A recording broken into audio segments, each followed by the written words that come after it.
and wounding many more. There is a numbing sameness to these shootings, almost a formula for coverage at this point. But there was one big difference this time, and it involves what we did not see. That's the face of the gunman. I mean, think about it. Can you picture him right now? Maybe not, right?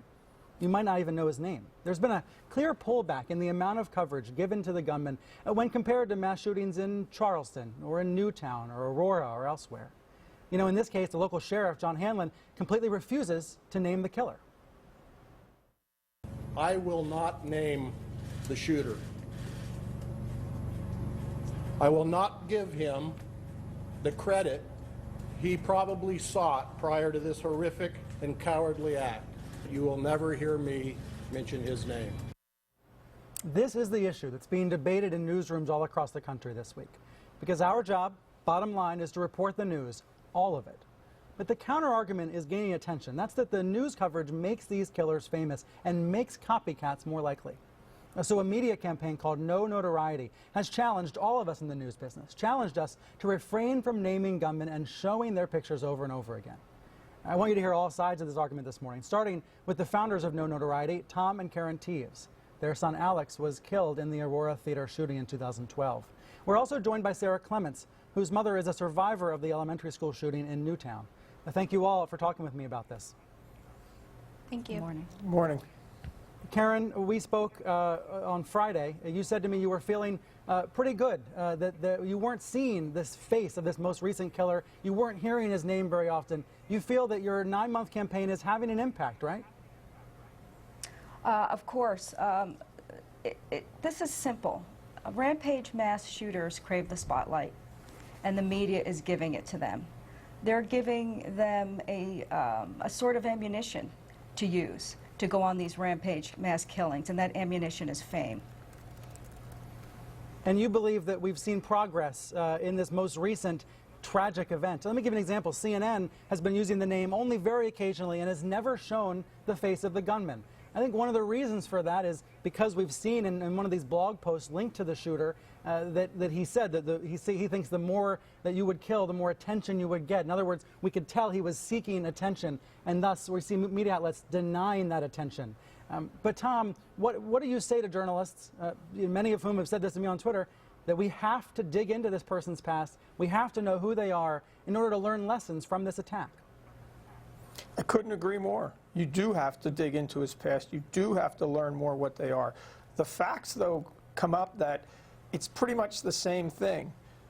These individuals, and this is what the data is saying, want as one of their motivational triggers fame.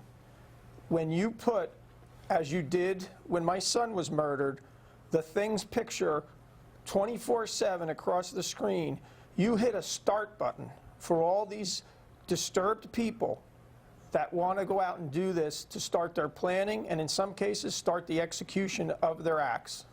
So no one's saying don't name them. You can name them once. Just don't be gratuitous. Don't make them into anti-heroes, and please don't call them monsters, because that's what they want. Don't give it to them. Our children are dying.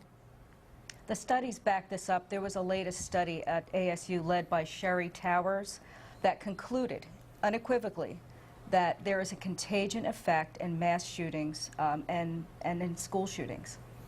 All the people that are experts agree. The FBI, the chief of police, the fraternal brotherhood of police. Everybody agrees. Even the people who train to deal with these mass shooters when they're in progress, train our heroes that go out and stop them, don't name them. So no one's saying don't name them ever. What we're saying is don't turn them into anti-heroes. You're talking about proportionality, and Tom, I can't help but notice when we spoke here on the program in January and again here this morning, you always say thing. You say it to describe a gunman. You don't say he or she. You purposely strip away their humanity in the way that they should be treated. But let me ask Sarah this question. Sarah, unfortunately, Newtown was in some ways a turning point for this country. There's a perception that if nothing changed after Newtown, nothing will change in the future. And that brings up the NRA. The argument that I've seen on Twitter from people who say that we should be naming the gunman, showing the face a lot, is that it actually plays into the hands of the NRA or plays into the hands of people that don't want to see any legislation happen because it takes away attention from the horrific act that was committed. Where do you stand on that?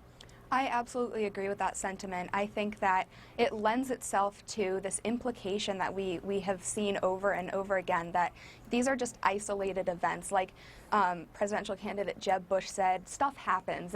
It's sort of this idea that the gun lobby hopes to perpetuate, that this is just something that occurs, that we can't stop from occurring, and it's just something that will happen. And by focusing in on the shooter, on his motives, on his story, that's something that lends itself to that implication, because it takes away from the larger picture, which is the fact that on the same day as the UCC shooting, an average of probably about 30 or 32 other Americans were also killed by gun violence. This is something that happens every single day, and this is something that we should be talking about every single day. This is not just some random occurrence that occurs every once in a while. This is a pattern, and this is something that needs to have solutions. I want to mention that Jeb Bush has said that he was taken out of context when he said stuff happens. There is a long soundbite you can watch on YouTube of what he said. But I want to know from you, you've said it personally affects you when you hear a mass shooter named.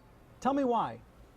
I don't know the whole psychological reasons behind why, but I do know that victims, family members, and survivors, and even whole communities like Newtown pretty much refrain from saying the shooter's name, because I think honestly for us it humanizes the act. It reminds us that a person made the conscious decision to commit something as horrific as what occurred, and I think it's honestly a coping mechanism for survivors to distance ourselves from that humanity and from that decision that was made and from that person, and it allows us to focus on our own healing and the positive change that we hope to create out of what happened. We saw on Friday the words "Forget Oregon Gunmen" actually trending on Twitter, very popular on Facebook as well. People, of course, directing attention toward the victims and toward the heroes in Roseburg. Tom and Karen, before I have to go, let me ask you about your campaign going forward from here. You also want news outlets to downplay or very infrequently cover manifestos and statements from gunmen. Is that something that you're continuing to lobby for? We also want to make clear that this is just one part of a complex situation with shootings throughout our country. We focus No Notoriety on rampage mass shooters.